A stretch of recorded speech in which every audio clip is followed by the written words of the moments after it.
Hello बच्चों, कम समय में ये इंपॉर्टेंट एडजस्टमेंट कवर करना चाहते हो तो ये लेक्चर आपके लिए है। देखिए रिसीट साइड पे दिया गया है सेल ऑफ फर्नीचर 15,000 और ब्रैकेट्स में हमें बुक वैल्यू दी गई है। Now be very very attentive.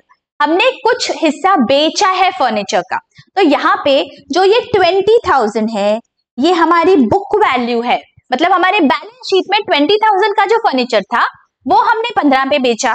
अगर 20,000 की कोई चीज मैंने 15,000 पे बेच दी तो मेरा नुकसान हुआ है या फायदा हुआ है? मेरा तो नुकसान हो गया। 5,000 का मेरा लॉस हो गया बिकॉज मैंने सेल किया है उसे 15,000 पे जिसकी बुक वैल्यू थी 20,000। Getting it? तो now what am I going to do? मैं जो ये 20,000 है ये बैलेंस शीट में से माइनस करूंगी। Book value I have to reduce from the balance sheet as it is. तो 20,000 मैं बैलेंस शीट में जाऊंगी एसेट साइड पे और फर्नीचर में से माइनस कर दूंगी 20,000 बिकॉज इतने का फर्नीचर हमने बेच दिया। हमेशा बुक वैल्यू माइनस करनी है, ठीक है। और ये जो 15,000 है, ये जो हमें पैसा मिला, ये कहां दिख रहा है? Selling price. I can see this in my receipts and payments account here, correct. तो इसका इफेक्ट भी हो गया।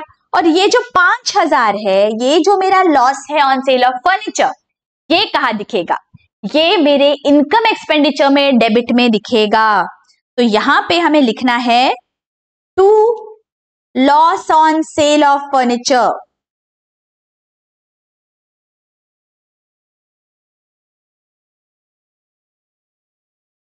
देखिए हम प्रॉफिट एंड लॉस अकाउंट में भी डेबिट करते हैं सारे जो भी लॉसेस होते हैं on sale of fixed asset. Similarly यहाँ पे हम इनकम एक्सपेंडिचर को डेबिट करेंगे because this is my loss on sale of fixed asset. Hope ये वाला कॉन्सेप्ट आपको बहुत अच्छी से समझ गया होगा बच्चों। Click on the link in the pinned comment for detailed lecture.